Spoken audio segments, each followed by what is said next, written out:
রাধে রাধে বন্ধুরা, good morning. কেমন আছো সবাই? আশা করি সবাই ভালো আছো, আমিও ভালো আছি। আজকে বৃহস্পতিবার, সকাল সকাল উঠে রেডি হয়ে বেরিয়ে গেছি তারাপীঠের উদ্দেশ্যে। বাবু যাচ্ছিল কলকাতায়, আর আমি আর মা দুজনা যাব তারাপীঠ। তার সাথে আরও অনেকেই যাবে, তো পুরোটাই তোমাদের সাথে শেয়ার করব। চলো, আজকের ভিডিওটা অনেক বেশি ভালো লাগবে, আশা করি তোমাদের। দেখতে থাকো পুরো ভিডিওটা। তো সকালে বেলায় উঠে আর কি সকালের খাবারটা করে নিয়ে বেরিয়েছি।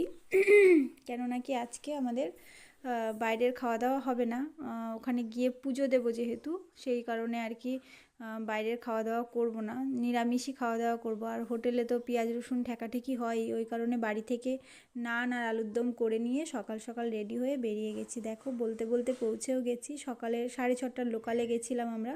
প্রথমে ভেবেছিলাম 8:30টার ট্রেনে যাব, তারপর ভাবলাম যে না, রোদের দিন, যেহেতু রোদ গরমের দিন, তো সকাল সকাল পৌঁছে গেলেই ভালো হয়। ওই কারণেই আর কি সকাল সকাল বেরিয়ে গেছিলাম। আর ওই 6:30টার লোকালে গেছি, তো 8টা 8:30টার মধ্যে আমরা ওখানে পৌঁছেও গেছি। আর এদিকে দেখো, ওখান থেকে মানে রামপুরহাটে নেমে ওখান থেকে অটো ধরে তারপর চলে এসেছি তারাপীঠ। আর ভিআইপি গেটে আমাদের যেহেতু রুম বুক করা ছিল আগে থেকেই, তো অসুবিধা হয়নি। মানে ভিআইপি গেট দিয়ে ঢুকে মন্দিরের কাছেই, দুটো বিল্ডিংয়ের পরেই ছিল আমাদের রুমটা। তো আগে থেকে যেহেতু রুম বুক করে নিয়েছিলাম, তো ওই কারণে আর কি অসুবিধা হয়নি। তো দেখো, এদিকে বলতে বলতে রুমে পৌঁছেও গেছি। আর এত সুন্দর চারিদিকটা লাগছিল। আর রুমে পৌঁছে সব ব্যাগপত্র রেখে তারপরে চলে আসছিলাম বাইরে কিছু কেনাকাটা করতে। কেনাকাটা বলতে জল, তারপরে টুকটাক পাতা, এই সমস্ত লাগবে, মানে প্লেট ফ্লেট এই সমস্ত লাগবে, তো ওইটাই আর কি কেনাকাটা করতে চলে এসেছিলাম। তো বাইরে কিছুটা অনেকটা রাস্তা ঘুরে ঘুরেই এসেছিলাম ওই দিকটা হয়ে। তো প্রথমে বুঝতে পারিনি কোন দিক দিয়ে যাব, তারপর অনেকটা ঘুরে ঘুরেই আর কি এই দিক দিয়ে আসছিলাম। তো কেনাকাটা করে নিয়ে আবার রুমে ফিরে গেলাম। তো ওদিকে জল নেওয়ার ছিল, তারপর খাবার দাবার টুকটাক আরও কিছু কেনাকাটার ছিল।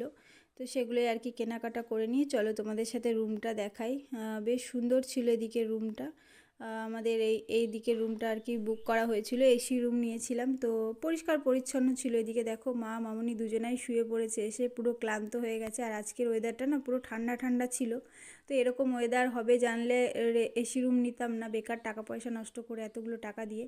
তো যাই হোক, দেখো সুন্দর একটা রুম দিয়েছিল, পরিষ্কার পরিচ্ছন্ন ছিল। আর এদিকে সামনেই ছিল ছোট্ট একটা ব্যালকনি, বেশ সুন্দর। আর এদিকে না কিছু দেখা যাচ্ছিল না, প্রথমে ভাবলাম তো মনে হয় যেন মন্দিরটা দেখা যাবে, কিন্তু সেরকম আর কিছু দেখা যাচ্ছিল না। তো তারপর সবাই এদিকে শুয়েও পড়েছিল, আর আমরাও লাস্টে দেখো আমি আর বুনি শুয়ে পড়লাম। তো শুয়ে শুয়ে গল্প করছিলাম বেশ কিছুক্ষণ। এখন আর কোথাও বেরোনোর প্ল্যানিং নেই, যেহেতু সকাল সকাল পৌঁছে গেছি। একটু রেস্ট নিয়ে ওই বিকেলের দিকেই আর কি স্নান টান করে তারপর পুজো দিতে বেরোবো। তারপর ওই যে খাওয়া দাওয়াও করে নিয়ে আমি একটু বাইরে এসেছিলাম। আর দেখো, এই নাইটিটা কদিন আগে নিয়েছি, মা কিনে দিয়েছে, বেশ সুন্দর নাইটিটা। তো এটাই আর কি পরেছিলাম, যেহেতু ঘরের ভেতরেই থাকবো। তো তারপরে স্নান টান করে সবাই মিলে রেডি হয়ে গেছি।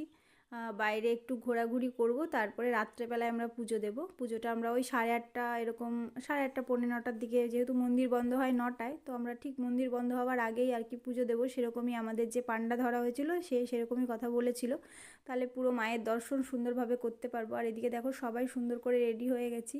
আর এদিকে আমি সুন্দর একটা শাড়ি পরে নিয়েছি, মামনির শাড়ি আর কি, সুন্দর করে একটা শাড়ি পরে নিয়েছি। আর বেশ ভালো লাগছিলো শাড়িটা, লাল কালারের, আর দেখতেও বেশ সুন্দর ছিল শাড়িটা। তো ওই শাড়িটাই পরে আর কি সুন্দরভাবে রেডি হয়ে আমরা সবাই মিলে এবার মন্দিরের উদ্দেশ্যে বেরিয়ে গেছি, পুজো দেওয়ার উদ্দেশ্যে। তো এদিকে দেখো, তখন ওই 4টে 4:30 বাজে তখন বেরিয়েছি। আর এত সুন্দর ওয়েদারটা ছিল, ঠান্ডা ঠান্ডা, কোনো রকম গরম রোদ কিছু ছিল না। আর ভীষণ ভালোভাবে আমরা ঘুরেছি। তো চলো পুরো মন্দিরটা তোমাদের ঘুরে দেখাই।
আমাদের ঘুরতে ঘুরতে সন্ধেও হয়ে গেছে, আর একটু টুকটাক কেনাকাটা করব ভেবেছিলাম, কিন্তু সেরকম কিছু কেনাকাটা আর আজকে করিনি। তো সেটা তো পরের দিন করেছিলাম, সেই ভিডিওটাও তোমাদের সাথে শেয়ার করব।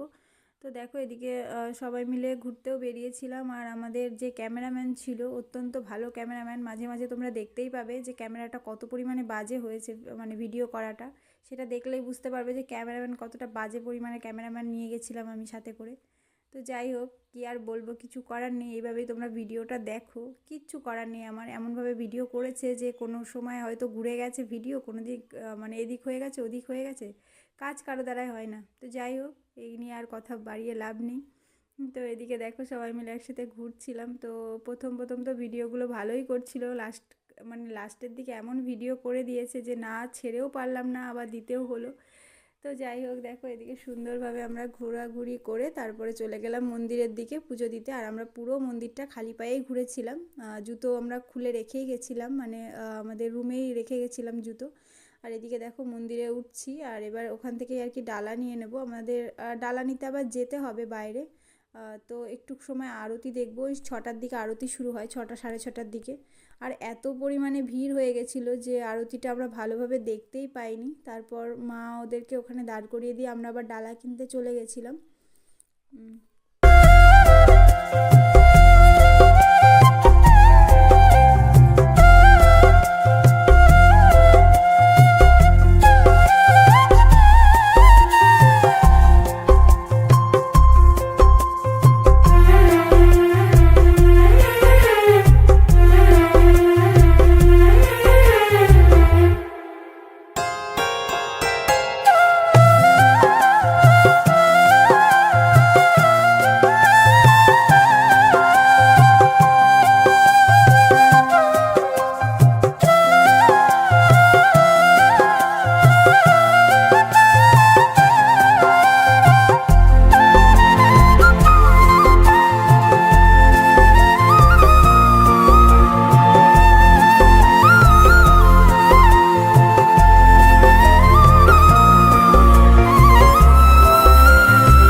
দেখলে, ওই যে বললাম না ক্যামেরাম্যান বাজে হলে যা হয়, ভিডিওগুলোর অবস্থা দেখো তাহলেই তোমরা বুঝতে পারবে যে কতটা বাজে ক্যামেরাম্যান।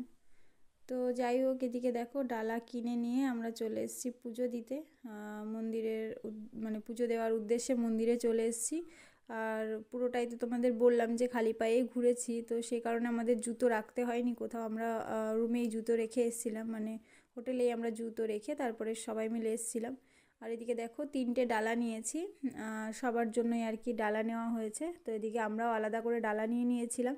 আর এদিকে মন্দিরের ভেতরে মানে ফোন নিয়ে যাওয়ার কোনো ইয়ে নেই, মানে নিয়ম নেই, তারপরেও আমরা নিয়ে গেছিলাম, কেননা আমাদের যে পান্ডা ছিল তো উনি বলেছিল যে নিয়ে চলো, অসুবিধা হবে না, আমি থাকবো, তোমরা একটু লুকিয়ে ভিডিও করো। কিন্তু ওই মন্দিরের ভেতরে গেলে কি আর ভিডিও করতে ইচ্ছে করে? তখন মনে হয় যে না, একটু ভালোভাবে মায়ের দর্শন করি, এত দূর থেকে এসেছি, এত কষ্ট করে, এত টাকা পয়সা খরচা করে, তখন মনে হয় যে না, একটু সুন্দরভাবে মায়ের দর্শন করি। তো সেই কারণেই আর কি। তারপর দেখো পুজো হয়ে গেছে, তারপর আমরা গেছিলাম খাবার আনতে। রাতের খাবারটা যেহেতু আমরা বাইরে থেকেই খাওয়া দাওয়া করব, তো সেই কারণে ওখানে হোটেল খুঁজে পাচ্ছিলাম না। তো অনেকটা দূরে গিয়ে, মানে মন্দির চত্বরে কোনো হোটেল সেরকম নেই খাওয়া দাওয়ার মতো। তো তারপর অনেকটা দূরে গিয়েই আমরা আর কি অর্ডার দিয়েছিলাম খাবার, আর ওখান থেকে সমস্ত নিরামিষ খাবার নিয়ে এসেছিলাম, মানে ভাত নিয়ে এসেছিলাম, যেহেতু সারাদিন আর ভাত খাওয়া হয়নি, সেই কারণে আর কি ভাত ভেজ থালি নিয়েছিলাম। তো 3টে মতন থালি নিয়েছিলাম, আর আমাদের যা ছিল তাতে মোটামুটি সবার হয়ে গেছিলো, অসুবিধা হয়নি। ওই ভাগযোগ করে আর কি সবাই মিলে খাওয়া দাওয়া করে নিয়েছিলাম। বেশিও ছিল, 1 প্লেট ভাত বেশি ছিল, কেননা কি সারাদিন ওই সমস্ত নান টান খাওয়ার পরে আর কারো এনার্জি ছিল না, তারপর পুজো দেওয়ার পরে একটু ভাত খেতে হয়, সেই কারণেই আর কি ভাতটা খেয়েছিলাম। তাছাড়া আর কোনো মানে খাওয়ার ইচ্ছে ছিল না কারো। তো দেখো এত পরিমাণে বৃষ্টি হয়েছে যে পুরো কাদা হয়ে গেছে চারিদিকটা। আর আমি পুরো ভিডিওটা তোমাদের সাথে একসাথে শেয়ার করতে পারবো না, পার্ট পার্ট করে দেবো, তোমরা দেখতে পারো। তো আজকের ভিডিওটা এই পর্যন্তই, কেমন লাগলো জানিও।